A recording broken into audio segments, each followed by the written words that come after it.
Okay, we are live. I think I've finally got all the technical difficulties sorted out with this. So the last few live streams that I've done on Be Sovereign, and for those tuning into this, all of the Way Forward podcast episodes from now on, if you want to watch them live, they will be on besovereign.com, which is a platform that was set up by Sayer G, the founder of Green Med Info.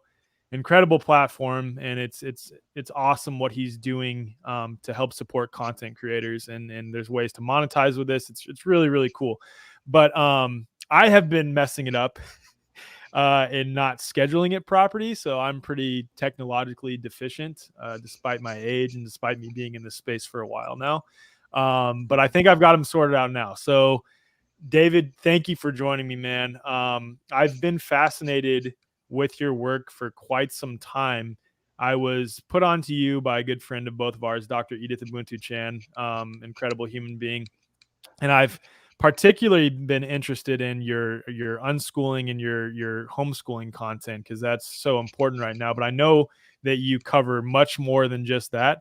I'd like to start this interview, though, by asking you about your background and how you even got to this point. You know, we were talking before this, you and I have very similar perceptions on a lot of the things going on in the world right now. So what's your background, man? How did you get involved in doing what you do now? Well, first of all, it's great to be here. And I know your audience is some of the visionaries on the planet. A lot of respect for you and your audience. The quick background is that I was raised in a small town and pursued business. And I thought my original dream was just to make a lot of money and sit on the beach. And that was my life. And then I started digging deeper into purpose, into life. And I had a mentor, a very successful guy. And he said, even if you make $10 million, you still have time on earth. So you want to think about your time. I said, oh, okay. So he said, find an injustice and spend your life trying to correct that injustice.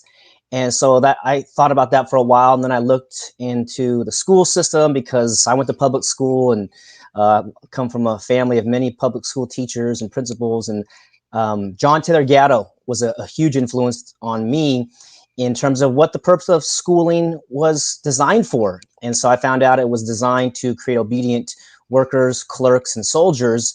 And I said, this is not okay, because the military industrial complex harms a lot of innocent people.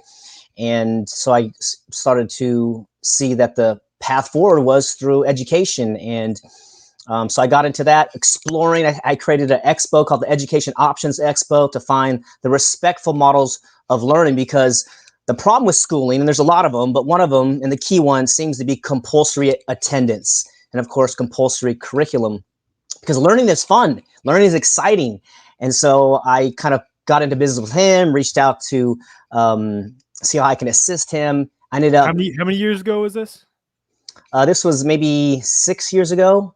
Okay. 5 or 6 years ago. And so anyway, so I was pursuing business. I sold my first business at age 26 and moved to Korea and taught English, at a private school in Korea, and just exploring, kind of seeing what this whole experience of being a human is all about.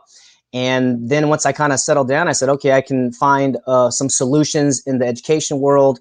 And that's kind of why I found voluntary relationships, voluntarism, and we'll talk about that later.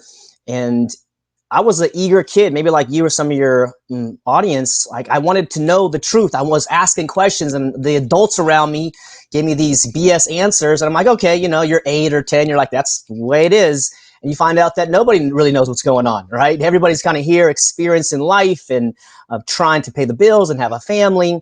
And the bigger dream is to empower the next generation, to set our children and grandchildren up so they can be better off than we are. And the path seems to be education, empowering the individual. So getting kids out of the school system is very exciting to me, empowering the parents who have their public school training and statism, as we call it. And then it's like, wow, there's only a few voices out in this place that are speaking truth. And Gatto is one of them. And there's other people as well. But I think until we address the root cause of how we got here to the global tyranny that we're seeing right now, we're just going to keep repeating it. And I found out that we're all equal. and you own your body, I own my body, and that's the fundamental to go forward. And so the hope is in the young people, of course, ourselves. Rather than blaming people, you point the finger at people. Well, you got 3 or 4 fingers pointing back at myself. So it's like, what am I doing to make the world a better place instead of complaining about it? And I think that's the bigger game is intergenerational freedom, empowering the young people. And it's a big mountain to climb, but what else are we going to do while we're here in the meantime? So that's kind of how I got into education business and world, and letting parents know what's really going on and what they can do to empower their son or daughter so that they can be a solution maker and not just a complainer that sits on the sidelines. But this experience of being alive is a beautiful thing, and so we want to get on the field and play and experience and learn, and then pass it on to our kids. Just like I don't call them the elite families or people, I call them the hyper wealthy predator psychopaths. God bless them, but they're not elite. We're equal, and they put this mind control on us that whatever they can rule us. And interesting factoid is, the word government comes from Latin gubernare mente, which is control of the mind.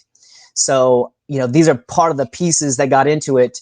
And then I was a big Ron Paul guy in I guess 2008. It was more 2012 when I started to really he's our hero. And his election got stolen, in my opinion, and the media just pushed him to his side. I said, maybe politics isn't the way to solve problems. And so I started. Interesting point on that. A few of my friends actually campaigned for him, and it was for the Republican primary against, I believe, Mitt Romney in 2012. They campaigned for him, and that's when they discovered and witnessed firsthand that the people wanted Ron Paul. The people very clearly wanted Ron Paul as the Republican nominee, and the people did not get Ron Paul. They got Mitt Romney instead, and it made absolutely zero sense to a lot of people. And that's when they started going down the rabbit hole of okay, we have this illusion of democracy, this illusion of choice, this left versus right false paradigm. They keep us at each other's throats, and that's how they went down that rabbit hole, is witnessing that firsthand with Ron Paul. Yeah, and it's really heartbreaking because actually, that was the first campaign that I actually went to people's doors and put the little thing out there. I'm like, yeah, Ron Paul. I'm in the Bay Area, and I didn't understand demographics or these kind of things, but it's like you put your energy in. And I think Ron Paul had the most donations from the military in, I think it was 2012, might have been 2008 as well. But the military, we don't want to kill people any longer. We don't want to bomb innocent women and children. And there's an argument for self-defense, but it's like, how did our freedoms get to Afghanistan, or even now with Ukraine, or, if somebody's attacking our house or us, we can defend ourselves, but to go out there, as he called it, blowback. So when the military drops bombs on these people, it creates more terrorists or more hate for America. And he just kind of educated the people. And that's why I got a lot of respect and love for Ron Paul. Although he didn't really pass any bills, he used his platform as an educational platform, because he knows that that's where the victories and losses are, is what do you think about? What do you believe? And he changed so many people's minds, including myself. And then you see that the voting system is rigged, and you're like, well, what can we do? We can't just sit around and be complacent. And so this is, now we're talking about, one solution is intergenerational freedom, on exit and build. I love this concept as well, where leave their systems. And this is what John Gatto taught me. He said the school system is so far gone to be reformed. And if you want to get your child an education, then you got to get them out. And that's I know a big hurdle for many parents. But let's talk about that though. Let's talk about going to the depths of the problems. For those that are tuning into this, there's a lot of parents, a lot of mothers that will probably listen to this episode that have their kids in public school system, and a lot of them are probably thinking, I have no other choice but to keep my kid in public school. I can't afford X, Y, and Z, these things. And I know there's solutions to those, but first let's identify, just to set the stage, the problems with the public school system, because I am of the opinion, and I'm sure you are as well, that how a situation like COVID arises and takes hold is that we are taught from a young age, and this is just one of many aspects, we are taught from a young age to deny our own observations, experiences, our own intuition, deny our own ability to critically think, and outsource that exclusively to, in the school system, teachers, and then whatever subject you're being taught, the experts who are behind that material that is being taught. And I think that's where it ultimately starts. 100%, and it's designed that way.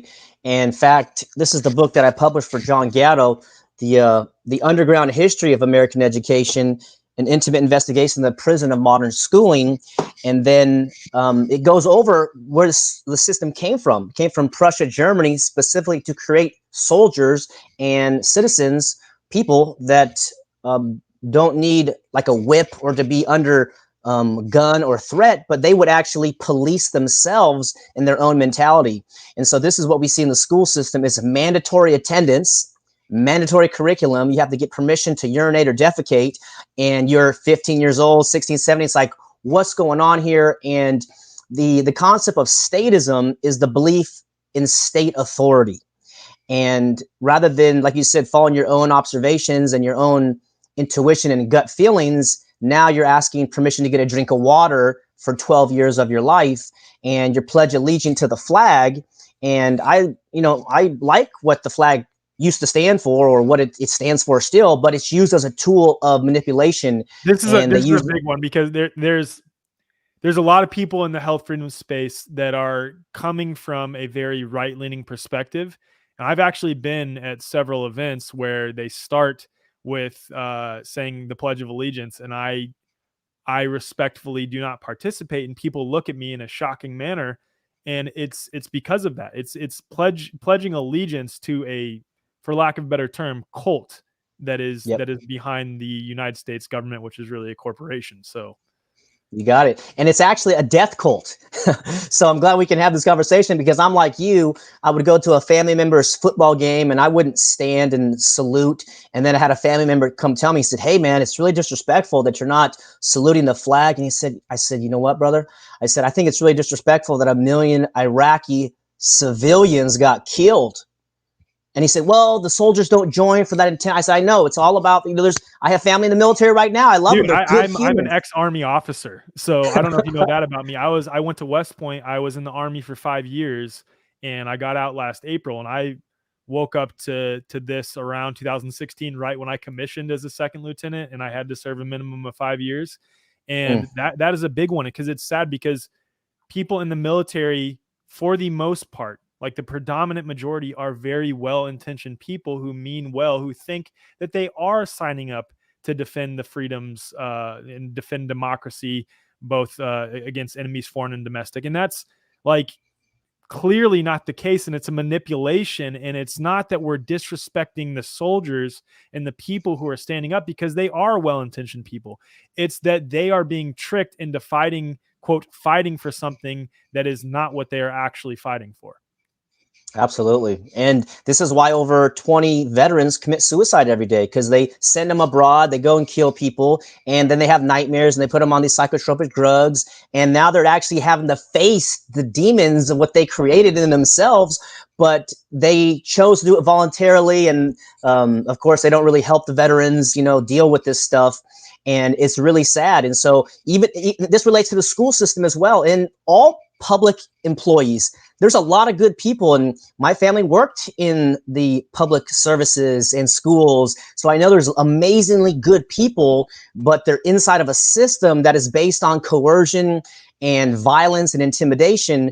And so it really is a great marketing job that they do. The Army has great advertisement, the Marines, the Navy. I see those advertisements. I'm like, yeah, I want to go, because they sell it so well. And so that's what parents can really understand, that they're trying to recruit your son or daughter into these areas so that they can go do the hard work for these hyper wealthy psychopaths. And these guys aren't putting on the uniform and going to shoot and kill people overseas. They're sending, the quote is, sending poor people in one country to go kill poor people in another country, while the wealthy predators benefit from the arms sales and the geopolitical environment and these kind of things. And it is so important that we understand that these are well-intentioned, good people generally, but they haven't got the complete circle of morality. And one of the terms that I heard that I didn't hear in college, I have a business degree and didn't hear this, called a moral compass. I'm like, a moral compass? What's that? It's like, well, how do you determine right from wrong? I'm like, well, that's a really important thing. And it turns out that it's called the non-aggression principle. And you can do anything on earth that you want as long as you don't harm another person or their property. You don't initiate harm. Now, if somebody attacks you, your property, your life, your family, you're morally justified to defend yourself and defend your family. But to initiate, that is where the moral wrong comes into play. And they don't teach morality in schools for this exact reason, which is like, okay, I'm joining the military, I'm getting a $10,000 bonus or 20 or whatever it is. Now, what is my job going to be? Well, I have video of a family member, and it says, I will protect and defend the Constitution, foreign and domestic, as you stated, and I will obey the orders of my superior officers. And I couldn't believe that that is part of the oath. And so you're ordered to go kill these people, and this goes even back to Vietnam and previous wars. Well, if they say, go kill this village, and I say, no, I'm not going to do that, that's wrong, then you can get court-martialed, and then you go to jail. You know what the perfect metric to determine how do I put this? That how backwards that is? Because like let me give some context too. Like as an officer, when I went to West Point, we learned ethics, and I will say the education on ethics up to a certain point was phenomenal. Like that is where, honestly, because I grew up in a pretty, chaotic environment with my parents and didn't really have a moral compass impressed upon me. That is where I really learned one. And I really did is the ethics that are taught with that. But then it's like this weird fitting a like round block into a square hole, or whatever the saying is. It's like they take that ethics, the morality that they do teach, and then try to apply it to killing, and then obviously leave out the context of the purpose of what we're doing. And then when it comes to obeying orders, there's what is taught and then what is put into practice, right? So at West Point, we are taught as like in our training to become an officer, to all, like in the cadet prayer at West Point, it says always choose the harder right over the easier wrong. That is one of the things that is in the cadet prayer at West Point. And then another thing that they talk about is conducting individual risk benefit analyses for yourself and your unit, right? Especially if you're a platoon leader, or a company commander, you're in charge of your unit as an officer. And then another thing that they talk about is always questioning unlawful or unethical orders. And like these all sound great, right? They sound awesome in principle, right? But then in practice, what do we see? Perfect example is what's happening with these injections that are being forced unlawfully, actually, because there is no FDA fully licensed and approved injection available. And that's without even getting the argument of, oh, I am the this is my body is my property, right? That's without even getting those arguments. Even using their legalese, you can argue against what's going on, and it's fully within your lawful rights to decline it because it's an emergency use authorization product. But even so, 99% of the military is falling right in line, and there are officers that are, quote, strictly enforcing and forcing officers below them and enlisted soldiers below them to receive this product, and it is not following what we are taught, like to again the denying and not following unlawful orders. Like this is very clearly an unlawful order. So when it's put into practice, just what we're seeing in the last 2 years, it's very clear that what they say is not what they do. That's right. Yep. And this is the double speak, the double think. And it's like, yes, we stand for honor and integrity, liberty and justice for all, but you have to take this experimental drug or you're fired. It's like, well, where is that? And then, from the highest levels, I think at the highest levels, they are playing the game of death, and they know that. But the middle level and low level people, they're just doing their job. And this is what we found doing civil disobedience, going shopping without masks and these types of things.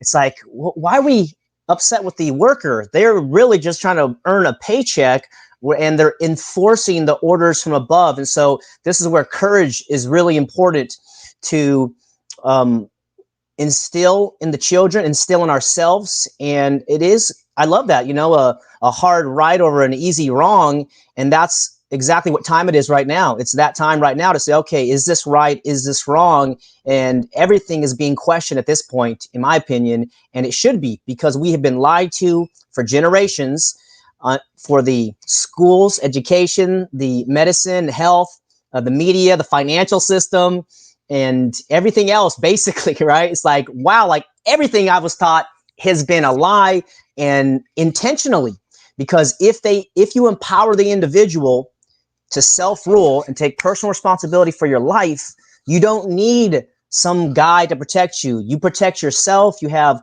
a local, and this is part of the freedom part of it, like local community, local associations, local support. And this is demonstrated in Detroit, Michigan, with the Threat Management Center, because the word voluntarism comes from voluntary relationships, and this is, I believe, the future. Consensual voluntary relationships, we're all equal, and no one's allowed to use coercion against anybody.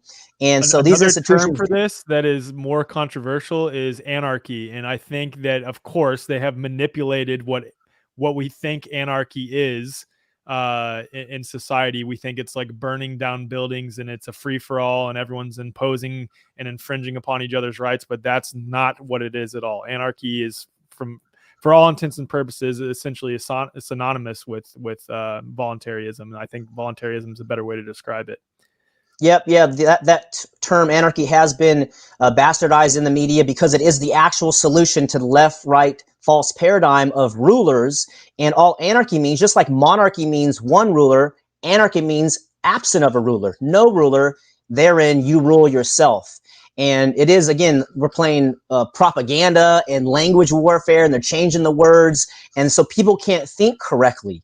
So this is what I share with clients, and when I produce content as well, is that we have to understand that every media agency has an agenda, and my show, Freedom Lover Show, and your show is actually pursuing truth. We actually want to find out what is the truth, how we benefit other people. We're not trying to sell you our pharmaceutical drugs and these types of negative products that are going to make you dependent for life and become a customer for life. We're like, we want to empower you and empower your children, and to liberate yourself. And this is one of the great quotes, is that to eliminate statism, we don't have to physically subdue the state. We have to mentally liberate the ruled, meaning us. We're taught in school that we pledge allegiance to the republic for which it stands.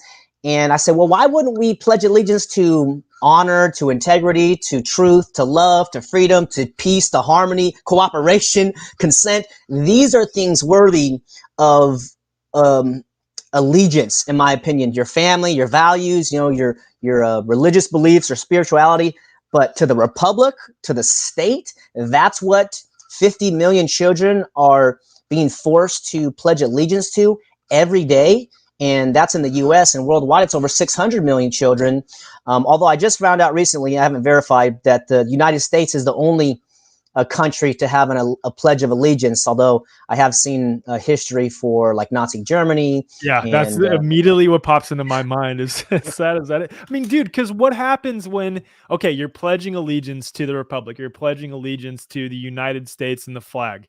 Okay, ideally, in a perfect world, that would be a non-corrupt, not run by psychopathic people who are megalomaniacal and obsessed with their own power and trying to exploit and harm you. Ideally, that sounds like it could be really cool. But what happens either, in the past, which I fully believe that this has been a long time coming and everything is now just really being exposed for the most part. But what happens when that state, that republic that you were pledging allegiance to turns, and you're still pledging allegiance to that republic? You're pledging allegiance to the state rather than those ideals and ethics that you were just talking about. That's right. And then people get trapped. And this is what we saw in previous elections, is like, well, it's a necessary evil. You got to choose the Democrats, the Republicans, and, yeah, this is the way it is. It's like, no, it's not. The way it is what we believe it to be and what we're told it is. And of course, all these movies, talking about how good the CIA is and the FBI and, all these, SEAL team. And, like, I know there's amazing good men and women on these teams and agencies, but then they're fighting for a paycheck, they're fighting for a pension, all these different personal financial interests rather than quitting. And I have a lot of respect for some of the doctors who have quit the profession and threw their license in the fire and said, you know what, I'm no longer a doctor, I'm a health coach, And it's like, yeah, we're playing the game. This is the Patients, I game. see clients now, right? Yeah. And this is a solution, actually. So rather than playing in the arena and say, okay, necessary evil, you got to choose one. There's only two parties, third party never wins. It's like, what if we leave, we exit their arena, and we go just start our own arena? And I think that's where it's all going.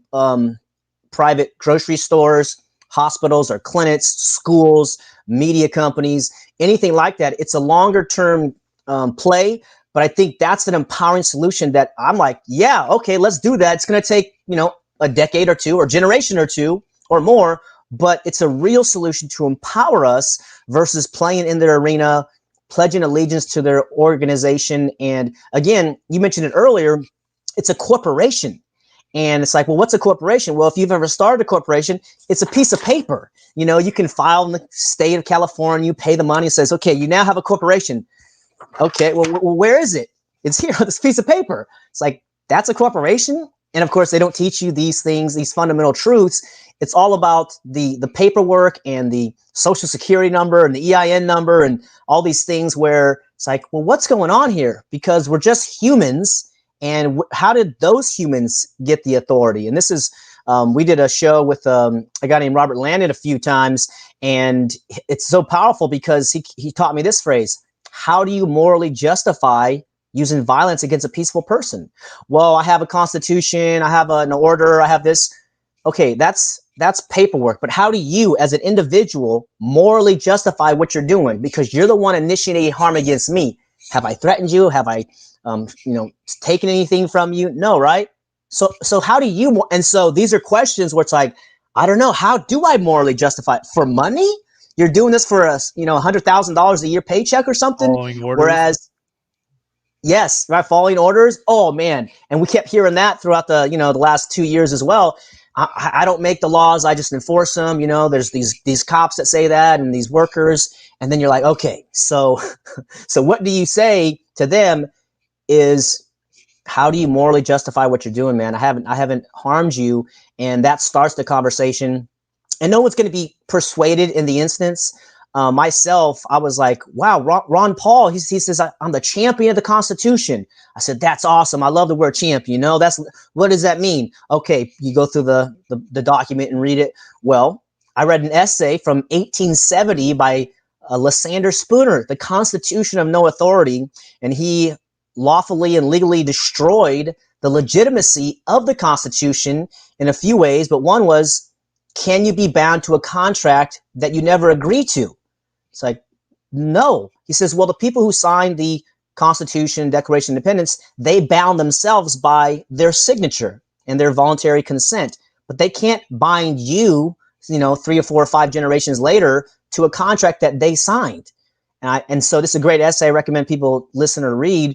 And another one is, can you give away a right that you don't have? Can you delegate a right that you don't have? It's like, well, no. Okay, well, if I can't take your money by force and coercion, then where did the government get their ability to take our money by force and coercion? They made it up, they invented it, and then they said, okay, we have to trick the people into thinking this is legitimate. And so that's why statism is a religion, in my opinion. And God bless the Christians out there. And I was raised, as such.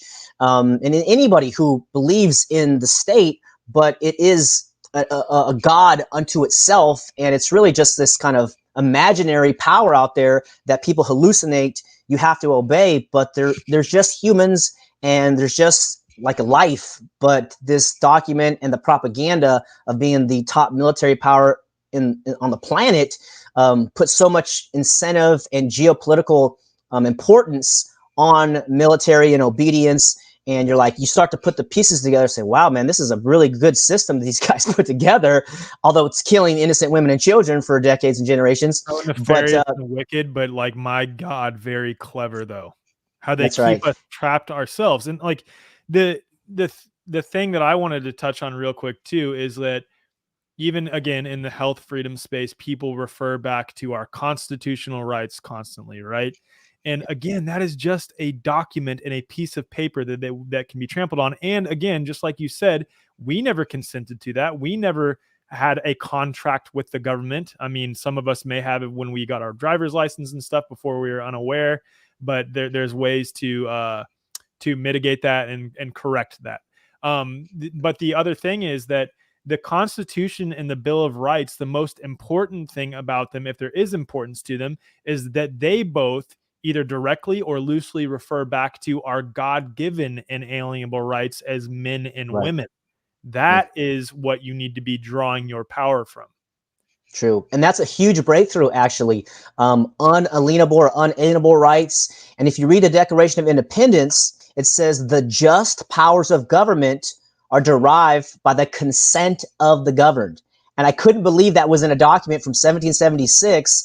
And then recently I read some of the older documents like the Magna Carta from 1215 and then the Mayflower Compact from like 1685 or 1618, something like that. And then there's the Virginia Declaration of Independence in 1775. And the trend that I saw was that the power people, the people who have the power, the rulers, they don't want to give up their power. And so the Magna Carta and these each document was like one more thing. It was like they're letting go.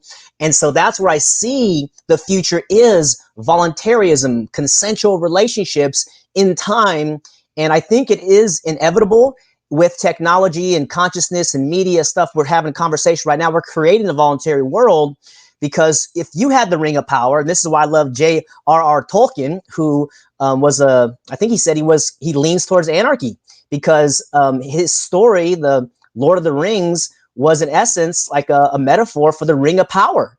And even Frodo at the end, he's going to throw that ring into the volcano, and he's like, "No, this is my ring." So all of us are susceptible to power.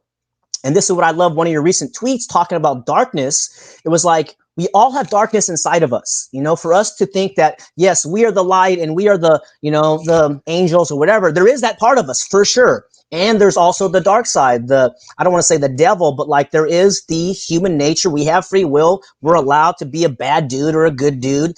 And that's inside of us. And so if we address that, say, okay, there is that quality that I have, I was a kid and I would steal candies or I would lie or do these things. And so as these politicians get older, they just scale up and now they're doing mass murder, 9/11 and these kind of things. You're like, okay, but to address that, I think is very important. And to, just be truthful. It's like, okay, we could commit atrocity if we had the ring of power, but the fact that we're having these conversations right now is very exciting, and it is a worldwide awakening. I want to share with the audience. I attended Anarchapulco for the first 6 years and spoke and helped co-produce a couple years, and it's amazing. And I saw it go from 120 people in 2015 to the height, I think it was at 1,700 people a couple years ago. And my first year, I went to this event by myself because I want to go meet fellow freedom lovers. And the night before the conference started, I went to the pool, or the day before, I went to the pool, and some tall guy came over and said, "Hey, man, are you here for Anarchapulco?" And I was like, "Yeah." He's like, "Hey, man, we're down here at the beach if you want to come join us." I was like, "Cool." I went down there. There's about 7 of us.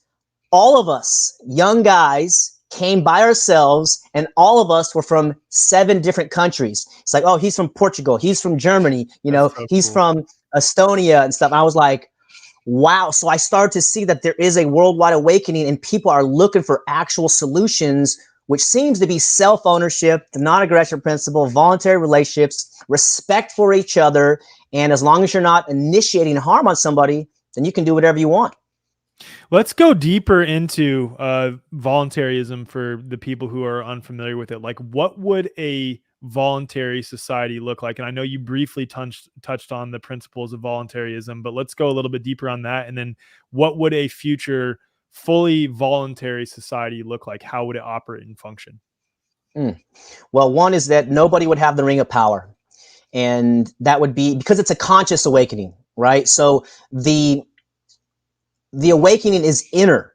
So we can't change all the politicians and then leave like a slave mindset inside of us. And so when we were out here in Santa Cruz, the last we did it for like 70 Saturdays in a row. We had a bonfire because they shut down the cafes, the restaurants. You literally could go nowhere. So we had a weekly bonfire, and we called it the Voluntary Solutions Bonfire.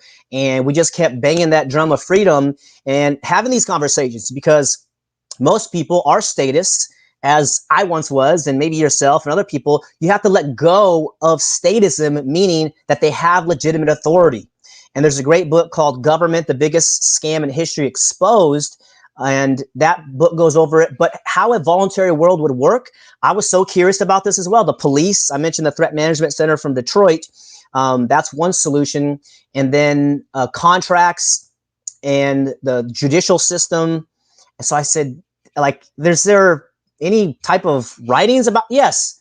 In, I think, 1971, Murray Rothbard wrote a book called For a New Liberty, the Libertarian Manifesto, and he goes through all of it, and that's free on YouTube as well. You can take a listen to. But, I don't have all the answers. I don't have all the solutions, but I do know it's not okay for governments to force us to do stuff. Like, one of the big ones is the schools. It's mandatory attendance, but the schools are funded by property taxes. So what's property taxes? Well, you pay off your house, let's say $200,000, but then you got to pay 1% to the county every year for life. So in effect, you are on a 99-year lease with the county, although you never consented. And it's like, well, how did the county get possession of your property? Well, this is what's called the intergenerational criminal aspect of it. It's boiling the frogs. Like when the income tax came out, it was 1% for the wealthy people. And then now, supposed to be temporary, by the way, income tax, yes, which was like, oh, this is temporarily to boost the economy. Mm-hmm. Right. Great point. And now it's 20 to 40% for many people. And what's so diabolical about the income tax is that we take our time to earn a living. So our time is our life. And so if you consider, let's say, a conservative 30% income tax from city, county, state, and federal governments out of 1 year, okay, so that's 12 months. That means 4 months, roughly, we're working for the government for free.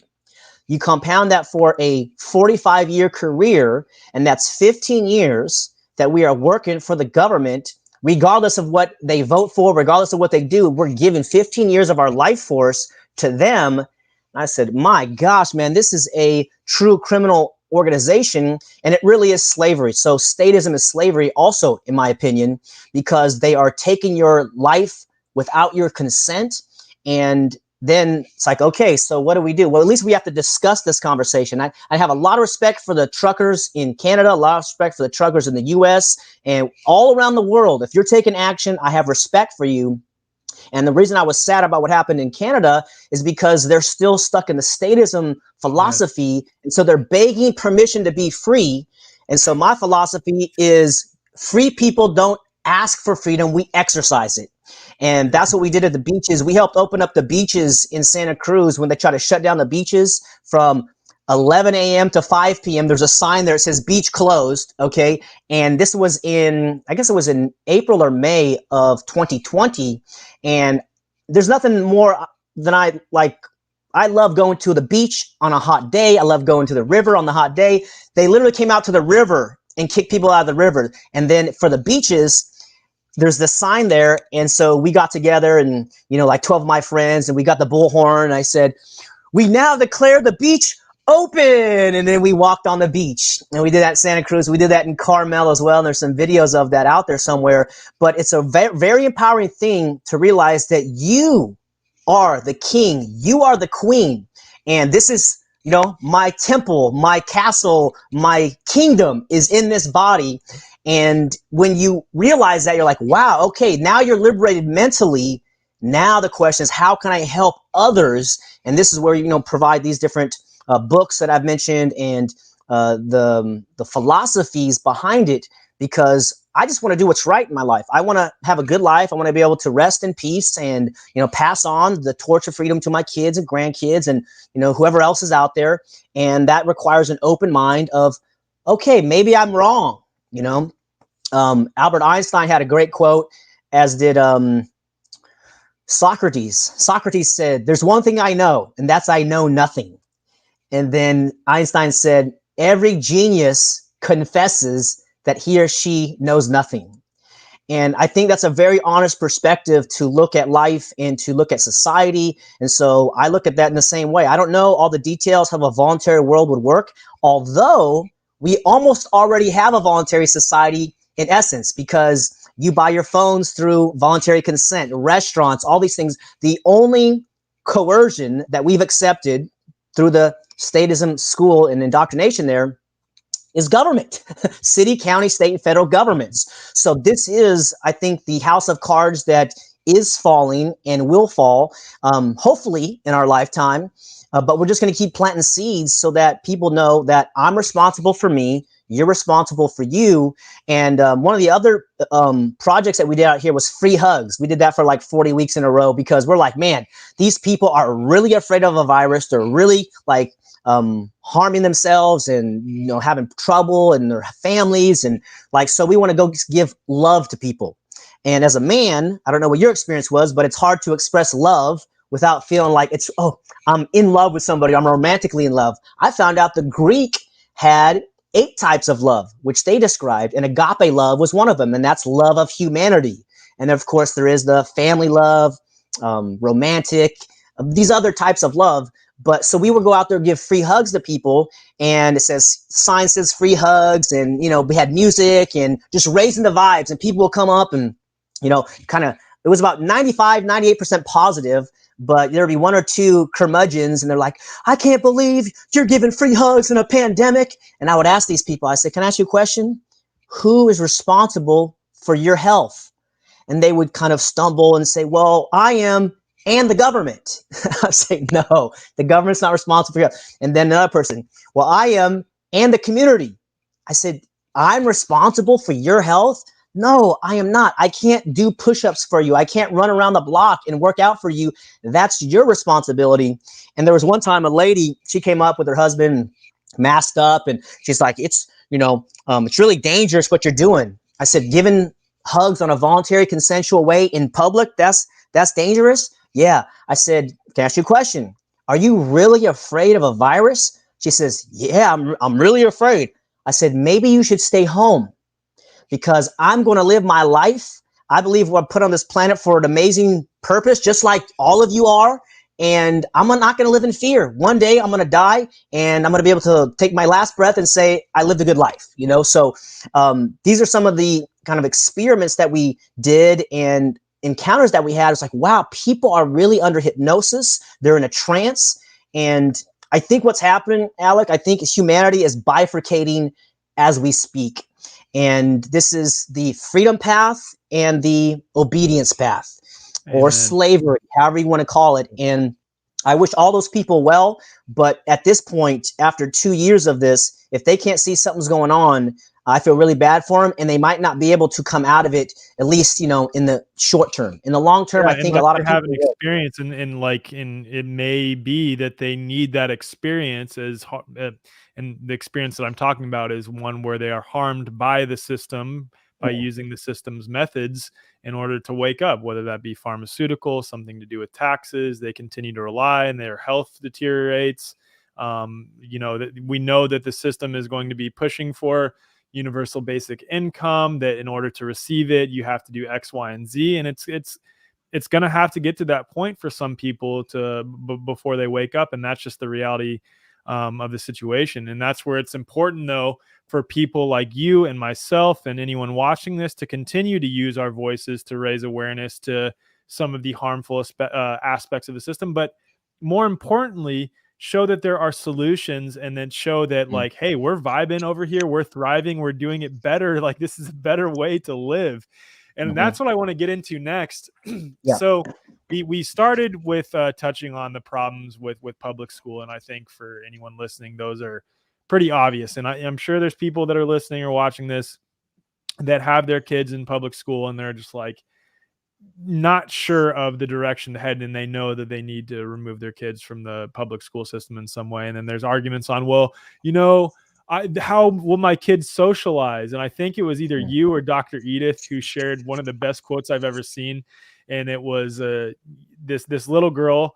It was the middle of the day, I think around like 10 or noon, and this guy approached her and said, aren't you supposed to be in school? And then she responded with, oh, I homeschool.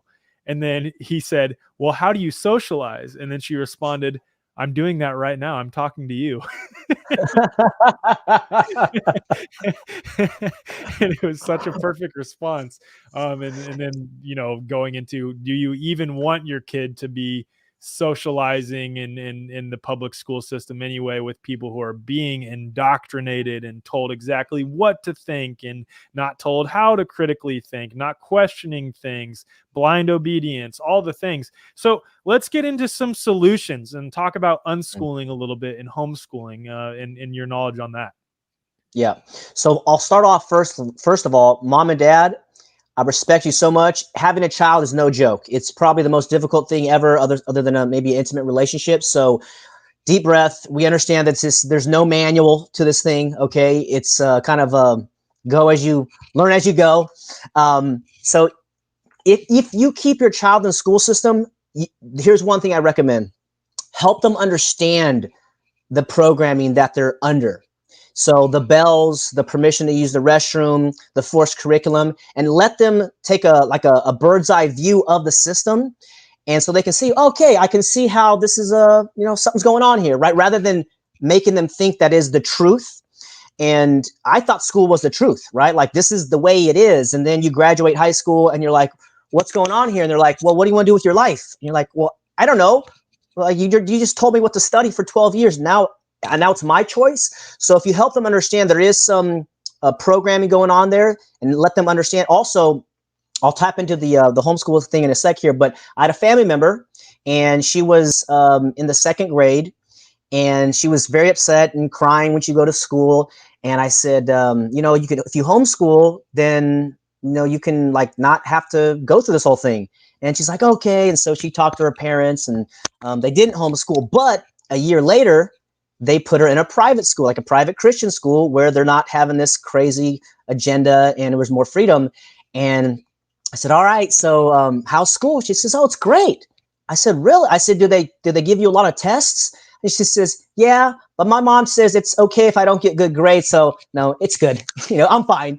So just having that mom and dad say, don't take it that serious, right? Like, it's not really serious. It's not nobody really cares what your GPA is in high school. And, most of this is, like I said, the conditioning aspect of it. So if you leave your child in schools, they can be okay. If you're a loving mother and father, you support them and help them. So it's not the only way. Now, understanding what's going on with the jabs, with the sex ed curriculum, which is super perverted. And I think, well, the jabs is a big one. Those are two big ones. And the other harmful aspect is that they remove the love of learning. Your child loves to learn. That's how they learn to walk. That's how they learn to talk. They're looking at you so eagerly, and they're modeling and using your words, and they can pick up English. They can pick up any language, actually, just by hearing. So they love learning. You want to keep that alive. Okay, so you don't have to be the teacher at your homeschool. Okay, and then the philosophy of my school, Valor Academy, which I do accelerated graduations for teenagers. The philosophy is the world is the classroom. Okay, so you wake up in your bed, this is the classroom. You go to the grocery store, you go to the mall, the library. This is all learning. Life is the classroom, right? And the other aspect is that anybody can be a teacher. If you have something to learn from them, and it can be a book, it can be a human, it could be an app, a device, an experience. Mistakes are the best teacher in some cases, right? So this is another problem with school is they shame if you make a mistake. They make you feel bad, whereas mistakes are one of the best teachers. So those are the two philosophies of my school as part of my coaching. But then I can give you a few phases of homeschooling. So if you homeschool, this is what happens. You pull your child out, and then you try to replicate the school in your living room or in your kitchen. And this is not homeschooling, in my opinion. This is called school at home. And you're going to burn out, and your child's going to be unhappy. And then you're going to evolve, and you're going to do something called deschooling. Deschooling is where you decompress from all the pressure and all the superficial urgencies in these schools. It's like if you have a bottle of soda and you shake it up, before you can drink it, you have to take the cap off and let all the pressure leave that bottle. And that is your child. They're under all this stress and homework and deadlines and 8 a.m. to 3 p.m. and just ridiculous. Like these, timelines of like they must learn this by this time. Like even people who do homeschool their kids, right? Like, oh my God, my child's 6 and they haven't learned their division tables yet. What am I going to do? Like, you know what I mean? Right. Like, yes, absolutely. Those timelines, they're invented, they're made up in teacher colleges again, and this is not to say that the teachers have any understanding of what's going on. They're well-intended, good people, I would say, most of the time, but the high-level social engineers know exactly what they're doing, and they're actually trying to create like a utopia. And so that's what's happening in schools now with the global citizen stuff. Is they want to make your child a global person rather than a young man or young woman. And so you have the school at home, which is where the stressful and you burn out, and then D school. And the rule of D school is that for every year your child was in a compulsory learning environment, you want to give them a month of total freedom. So let's say your child's in the 6th grade. Well, that's 6 years. So you want to give them 6 months to sleep all day, to play video games all day, to do nothing, to draw, to do whatever they want, so they can get back to homeostasis and say, okay, I am me. I'm a living being. I'm a soul, and this is important what's happening. And then they will actually want to learn, because that's what we want to do. We want to learn. Once we're like, man, life is a mystery, man, this is exciting. They will want to learn. And so you go to phase 3, and that's called homeschooling. My definition of homeschooling is when a leader creates an atmosphere where personalized learning can occur. And so that's you, mom and dad. You create that atmosphere. What type of atmosphere do you want to create? An atmosphere of peace, of rest, of respect, of no judgment, of mistakes are okay. And you create that atmosphere, intentional atmosphere. And then the 4th phase, I consider the apex of learning, is 100% self-directed learning, which is like what you're doing and myself and many of your viewers. This is what we realize. Learning is lifelong, and now we 100% self-direct. Mom and dad no longer has to create the atmosphere, because little Susie and Johnny, they want to read. They want to go to the museum. They want to go get an apprenticeship. They want to go to college. And this is what's so exciting about homeschool students, is that colleges actually love homeschool students for this exact reason. If your child wants to go to college at age 15 or 16, they totally can. And then the admissions officer, let's say it's a university, they look at it, homeschool, oh wow, yeah, man, you're admitted, because homeschoolers are serious about what they want to learn. They're not there because mom and dad wants them to be there. They're there because they have their own self-interest in their own life. They realize it's up to themselves. If they want to create a good life, it's up to me. And so those are the 4 phases roughly. And if you can capture some of that, that's kind of the accelerated view of, okay, what's your learning curve going to be? And I used to believe that it takes 2 years for a parent to go from phase 1 to phase 4. But I'm changing my beliefs now, because I'm realizing the urgency, and I have to raise my game in teaching and coaching abilities. And so I'm saying anywhere from 60 to 90 days. If a mom and dad is serious, and you can hire me, and I'll hold your hand and walk you through it, or you can have a Facebook group, and there's other ways you can do it for free. But this process does not have to take 2 years. And so I'm trying to work on my communication and my stories and things, so that you can understand all the questions that you have, mom and dad, for homeschooling. They have been answered, because homeschooling isn't the new way of education. It's the old way, which has been proven for thousands of years. And it's fact how America, the United States, became so abundant, because they were learning to read at a young age. They were excited. They had the one-room schoolhouse, and there wasn't the compulsory nature, which just deprives the learner of this natural joy of learning. So all these questions, socialization, you gave a great example. One example of socialization as well is going to the grocery store. And we can include how that might work, let's say, for math, right? You give your child maybe $5 or $1 or whatever, and they can go around and kind of figure out, okay, how much does this cost? And this is $1. And, that can be the mathematical curriculum. But the forced school system in the US has been here for over 100 years. But before that, it wasn't here. And then so how did America become as it is? Because mom and dad were directly involved. and mom was the lover and father's the provider, and they're learning on the farm, and it was an agricultural society, and you learn from your older peers. This is why the age segregation of schools is so diabolical as well, because never will you again be around only 8-year-olds, only 12-year-olds and 15-year-olds. And this is one reason I got a respect for Elon Musk. When he started his school, he got rid of the age segregation. It's like, okay, so there must be something to that, but it's been going on for thousands of years. This type of educating and following your own desires and learning for yourself. The word education comes from the root word educo, which means to pull from within, to elicit, to pull out. And so this is why I believe every child is a born genius. They're born amazing. They have maybe their own kind of temperaments or genetics there, but every human has so much potential. And your job as a homeschool leader, as I call it in my Facebook group, is to facilitate and to show them that learning is fun, and you do this by your example. So another hack that there is for mom and dad is that you be a lifelong learner. So rather than tell your child, go learn, you be learning. You be going to conferences, doing online courses, reading, having your own projects at home, and your child comes up to you and it's like, well, what are you doing? Oh, I'm having my own learning project. And the child realized, oh, maybe I should have my own learning project. And then they pick that up by your example. So also another question is about curriculum. These are all phenomenal questions. And so curriculum comes from the root word path, like a course. And so just like your DNA and your fingerprints are unique to all humans who ever lived and ever will, your child's path is unique to themselves, just like your path is unique. So there's nobody who says, okay, this is the curriculum that you need to be successful. It's like, well, you don't know my interests, my dreams, my goals, my fears, these types of curiosities that arise in me.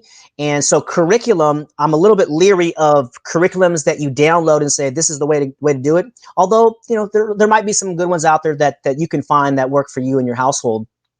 But first is to understand what a curriculum is, and then you can actually find curriculum for reading, writing, and arithmetic in all aspects of human society. And so if it's not important to say, go shopping, hygiene, finances, health, relationships, if it's not important for those things, then maybe it's not important, But if your child wants to become an engineer and these kind of things, then they will naturally go that way, right? Some people are really interested in math. Some people are interested in music, and it pulls them that way. So that's kind of a quick, one-on-one over the some of the questions of socialization. Or we can talk about socialization again. Yeah. What about like the concept of like, I know some people who are in like that homeschool their kids, and then multiple times a week they have them in like nature groups, one or two. The idea of homeschool co-ops. Yeah. Yep. Beautiful. Yeah. Homeschool co-ops. I've seen a few of those, and those have been proven as well. So rather than having a professional teacher, you bring, let's say, a father or a mother, an aunt, or somebody that and you give them, let's say, okay, you want to teach 3 days a week. Okay. So then you gather the people and say, okay, this teacher who's not a professional teacher, he's like actual engineer. He's an actual scientist. He's an actual musician, artist, chef. He's going to donate some time or, maybe make a few bucks, but he's making his career cooking or playing music or making bridges and engineer or coding, whatever it is. You bring him in, and then he can actually tell the teenagers or young people, this is what's happening in the real world, and here's my path. And then you get to hear their story. So it's a beautiful thing. The co-ops is definitely a powerful thing. Nature groups is very powerful. My guess in kind of research and conclusions is that the first maybe 8 years, maybe 10 years should be play and allow them to pursue what they want to do, because naturally they will have questions. And there's a great movie about a school in England called Summerhill. It's been around for 100 years. It's all voluntary. It's a K-12 boarding school, but they have everything's optional there. So you show up, they give you a list of classes, and they say, here's our classes. Check off the classes that you want to take. If you don't want to take any of these classes, we have 10 acres here on the property. There's a tree house up front. There's musical instruments in the garage, and go play and go be a kid. Go enjoy yourself. And so they're interacting with different age groups. And of course you play, and then like you're tired of playing and you see the older peers actually doing science experiments or doing like real learning. And so they go and they peek and they'll, what are you doing? And I want to do what Steve's doing. Okay, you got to sign up for class. Great. And they sign up for class. Cool. Because it's amazing. So I watched this movie multiple times, but every time I watch it, I probably cry. Like it's I can write it down. Summerhill, produced in 2008. And of course, this school has been around for, so long, but many people haven't heard about it because this, again, is another solution. This is not a homeschool. This is a private school, but it's based on trusting the student and allowing their own curiosities to lead themselves. And it's amazing. It's such a well-produced film, and there's so many situations in the movie where like the adult trusts the child and the child has a breakthrough, and I'm just crying watching this thing. I'm like, I wish I went to this school because it is the future, in my opinion. In fact, there's another school network called Acton Academy, and they're blowing up all around the country, and they're doing real well. And they're also based on that similar type of philosophy. And this is where it is going. They've done really well the last maybe 5 years, and in I think maybe 12 years of existence. There's something called democratic schools, agile learning centers, liberated learners network. These are some of the things I have on my Education Options TV YouTube channel because I was curious for myself. I'm like, compulsory education can't be it. And then, Gatto and some of these other people turn me on to some of these different philosophies and proven models of learning. And that's where I'm like, okay, this is where it's going. And one of the challenges, and I'll address the charter school question, because charter schools generally are like a little bit better, right? There's a little bit more autonomy for the director, for the children there. However, if you're getting money from the state, then that comes with strings. And so generally it's curriculum strings. And so these charter schools, eventually they kind of become the public school or model the public school. And even like homeschool programs that give you $1,000 or $2,000 a year stipend. Who doesn't like free money, right? That's awesome. But then that also, maybe you got to do quarterly reports or monthly. And then the teacher comes over and says, okay, well, what have you been teaching? And again, it's the authority figure. And mom and dad, your child belongs to themselves. And if you take it for a little bit deeper, they belong to you, perhaps. They're your genetic material. Okay, this goes into property rights, but it's all based on like your property until they turn 18. They're your property. You're right. So that is as you mentioned before, like natural rights, natural law, truly your genetic property. And then at what point you decide, mom and dad, when they are their own boss, they own themselves. But the sooner the better, in my opinion. And this is where I see children can get it. If somebody would have told me about self-ownership when I was 8 or 10 or 12, I would have said, I got it, because I knew it. I knew something was wrong. I was like, why are you telling me what to do? Well, I have a funny story. I have a friend, and she's a voluntarist, amazing woman, and she was teaching her child about consent and boundaries. And so her child's 5 years old, and she taught him that if somebody wants to pick you up, they have to ask you. So she says, can mommy pick you up? Yay, mommy picks him up. Okay. Well, they went to like a family reunion with all these family members, but strangers to this 5-year-old. And so an uncle, cousin comes up to him and tries to pick up the 5-year-old. And the 5-year-old slams his elbows down and says, hey, you need permission to pick me up. And the adult was like, oh, I'm sorry. Well, can I pick you up? And the 5-year-old says, no, thank you. And then just like runs off and plays. I was like, whoa. So they boundaries. Can get amazing for boundaries. So the sooner your child can learn about these things, then they can start taking responsibility, and you can start asking them questions about what they're learning, what they want to do. There's another, this is a great interview that Ellen DeGeneres did.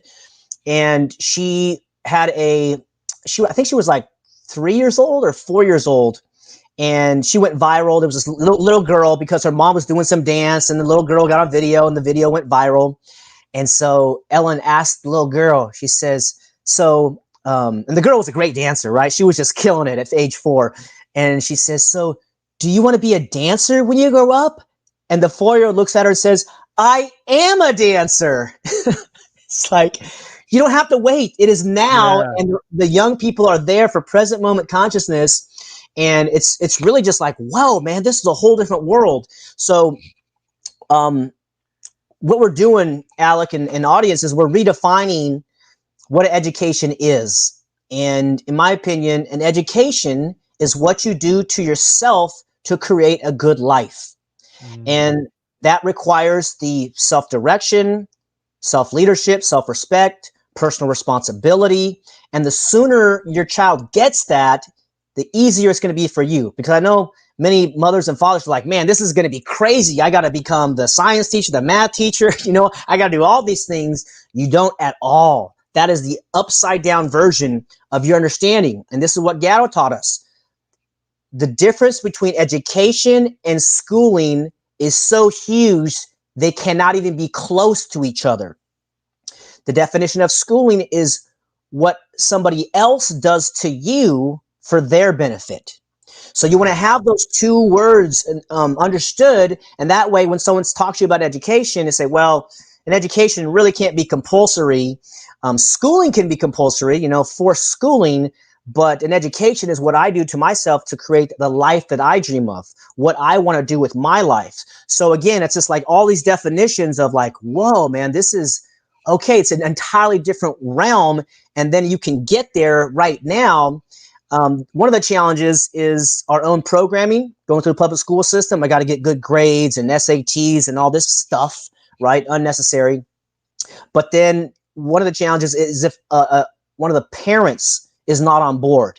And so let's say mom and dad, let's say mom's on board, but then dad, he's out there making money and he's traditional and God bless him. But he's like, no, they got to go to school. They got to have the subjects. This is how we do it. This is my house.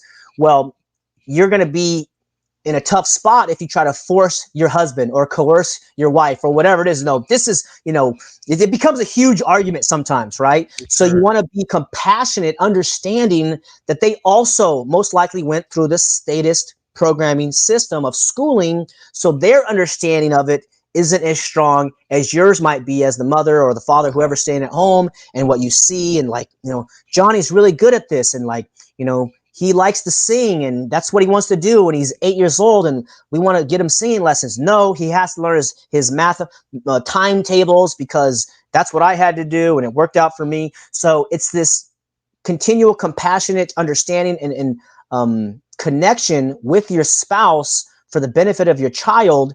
And these are some of the hurdles that if you can get over some of these hurdles, your child at some point, you're not even going to need to like push them into self-directed learning.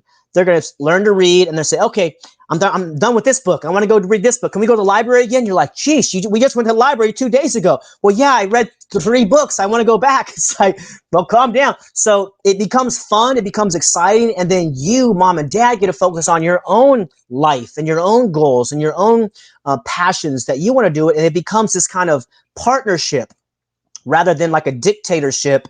And I always tell my clients to consider yourself to be a partner or a facilitator, a coach, and somebody rather than I'm the teacher, you do what I say. And after they get there, it's like, wow, I got it. It took me a while and I had to go through my own deschooling process myself. But then once you get there, it's light, it's fun, it's easy. And then we can really focus on like, what are we doing here? Love seems to be the reason that we're here, one of them, in my opinion. And then you can be that champion of unconditional love for your child rather than feeling obligated like you got to be the curriculum master or, any other subject master. You don't have to do that at all. Yeah, and it brings into question like those things that you feel like your child needs to learn. That's if you are homeschooling, that's been impressed upon you and you've been conditioned to believe they need to learn those things because of your own indoctrination in the public system. And that's just the reality.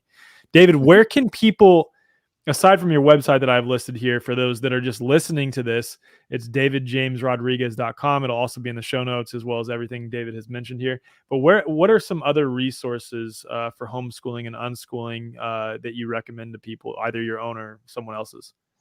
Yep. So I have a Facebook group called Homeschool Leader. We have a few thousand members there. I also have a smaller group called Apprenticeship Creators, and this is kind of for teenagers. And you can, I think we have a Telegram Freedom Lovers Show, and you can email me at info@homeschoolleader.com. We want to do some consulting. And this is, I think, the time for mom and dad to take a look and see what's going on in schools, and we will help you. And you can join the group for free, or you can, bring me on, or however it is. But to leave your child in the system right now is very, I think, stress inducing for them. But those are some of the places that you can find me. I noticed that you got kicked off of some social media platforms. I've had my YouTube channel deleted and Instagram deleted, and getting kicked or getting frozen on Facebook. So probably email is a good way to reach me, and the Facebook group is probably one of the best ways. I'm also on float.com or float.app/DJ Rodriguez. Other areas where we can have groups, and we're going to continue to produce this type of content, and then coach and figure out. I think we'll probably do a group coaching session here in the next month or two, and get you prepared, because I know you're preparing for the fall right now, and this is the time when you're not under the gun. It's not like September 1st and you got to make a decision. We want to do that ahead of time, and that's what this is all about, is preparing you and getting the foundation laid. And sometimes you have unique situations, and I've coached a lot of parents about what you can do, and kind of how to address and process what's happening. And all I know is that you got this, mom and dad. Is totally doable. It's been going on for thousands of years, and it's just a kind of deconditioning ourselves, and then passing on this personal responsibility. And then it becomes a really fun journey with your young, vulnerable, dependent young son or daughter, and then they trust you. And that's really, I think, one of the key takeaways, is that you want to have trust when they leave your house at age 18 or 20 or 25 or whenever. They know that they can trust you and that you love them. And that's the foundation for a lifelong relationship that's going to go up and down. Everybody has ups and downs. Life, turns out, has a lot of problems in life. And we need the parental support is everything. I give a lot of gratitude to my mom and dad, despite being, in the school system and what they did, and but they loved me, and I made mistakes as a child, but they were there, and I just feel grateful that I can have someone that loves me. And that's what the opportunity that you have right now is, to be that support and the safe haven for them, because the world is getting crazier, and God bless these Karens and Darrens out there, but like, it's crazy out there, man. You see, Never heard Darren before. I like that. Karen and Darren. And I have friends that are Karen and Darren. There's no disrespect. It's just kind of a way to understand. Dude. I'm gonna start using that. Darren's. That's good. Yeah. So yeah, you can find me those places, and I hope you do stay in touch, and maybe we'll continue the conversation, and we will continue the conversation. It's intergenerational, because this whole thing didn't get here overnight, and that's what and probably your audience. They've been building this thing for at least 30 years, since the 1986 Vaccine Injury Act. It's like, okay, so we're not going to fix it in a year or a few years, but just like when you turn the wheel of a big ship, slowly it turns. And that's what's happening right now. Consciousness is changing, it's turning, and people are looking, and it seems that self-ownership, non-aggression, equality for all, nobody gets the ring of power. This, I think, is the future, and we need your son and daughter to rise in their own leadership if they want to be some of the solution makers and game changers. And that's why homeschooling, I think, is the future. Self-directed learning, unschooling, apprenticeships. This is the way out of this amazingly dark school system. But there's still hope. Like I said, you can still have your child in there. Just help them understand what's going on, and then that way they don't feel these negative thoughts, and consider the legitimacy of their power and authority. But self-power, personal authority, is very exciting, and I think young people are ready for it. Amen. Thank you so much for coming on, brother. And the last thing I want to share with people, and then I have one final question for you that I ask everyone, is it's shifting out of this mentality of what your child should be, right? And where, and I struggle with this as a parent. I have a 4-year-old that we're starting to, bring in some education for, and it's shifting out of this mindset of what your child should be and what they should be learning, and fostering an environment of what your child already is. That's the difference. It's not shaping them into what they should be. It's helping them become a more complete version of what they already are. That's right. Yeah, and this is so powerful. Like 4 is amazing age. I love like 4 to 7 or 8. Amazing. Their subconscious is fully open, and so when you speak into them, their eyes are like this big, and you're speaking to their subconscious because they don't have that critical mind yet. So when they look at you, mom and dad, whatever you speak is basically going into who they are becoming and who they see themselves as. So whatever you desire, kind of put those away. But we ask, mom and dad, what do you desire for your child? And you want a healthy, happy, productive young son or daughter, so you can speak that into them. And we can go over some of these things at another time. But yeah, it's amazing, man. Congratulations to have a 4-year-old. That's very cool. It's a fun age. It's a really fun age, and watching like the relationship between my 4-year-old son and my 1-year-old daughter, and she's starting to like, venture into playing with him a little bit and interacting with him a lot more. It's really cool to witness. So as a final question, I ask this every guest, and the reaction's always great. So hypothetical scenario that probably wouldn't happen with someone like you or I, but imagine a news reporter came up to you on the street and stuck a microphone in your face and said, you have 2 to 5 minutes to share whatever you think the world needs to hear. This is going to be on primetime TV all over the world tonight on every mainstream news platform. What would you say? Beautiful question. My friends, who owns your body? This is the fundamental question that can save the planet from these hyper wealthy predator psychopaths who've been running it for generations. They've been ruling the financial system, the school system, the medical system for too long. And if you think that they have authority over you, maybe you can consider doubting that or questioning that. Because if this is my hand and I'm responsible, then your hand belongs to you, and that is your body. And this is the way that we can actually move forward to evolve, because the monarchy used to be considered legitimate. And then the Magna Carta said, no, King John, you have to respect our rights. And then it evolved. So we're evolving from a monarchy to a constitutional republic. I think we're at the very beginning of the evolution of self-rule, self-governance, personal responsibility, collaboration, cooperation, consensual, voluntary relationships at all times. And the only exception is if somebody uses force, fraud, or intimidation against you. And this is so important that young people learn this. So first, we have to learn it from ourselves, learn it inside of us, that we are born free. And whether you believe in God or nature or whatever, you own your life. It is a gift. Your consciousness is precious. You came to this planet for something significant, especially now in 2022. And your children may be the star seeds, maybe the indigo children, maybe whatever, crystal children. This amazing time to be alive. And they are the hope of the family, the hope of humanity.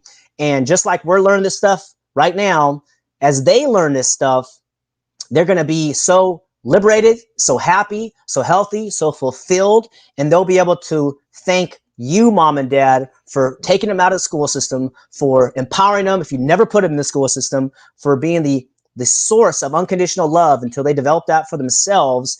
And I think the school system, the financial system, the health system, all these things will be going away at some point, but you are the visionary. We are the ones that we've been waiting for, and it is time for freedom. It is time for personal responsibility. We're going to exit their systems. We're going to build a voluntary world, one relationship at a time. Damn, that was good. That was perfect. That was perfect, man.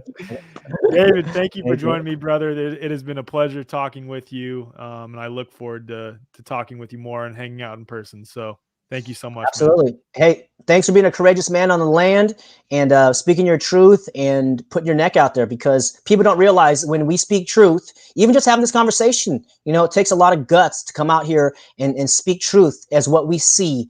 And so, yeah, thank you for you and what you're doing on the planet. And yeah, look forward to connecting again. A lot of respect and peace and love. Knock my phone, knock my laptop. Peace and love to you, man. And we'll do it again. Love you, brother. Thank you so much. Love you too, man.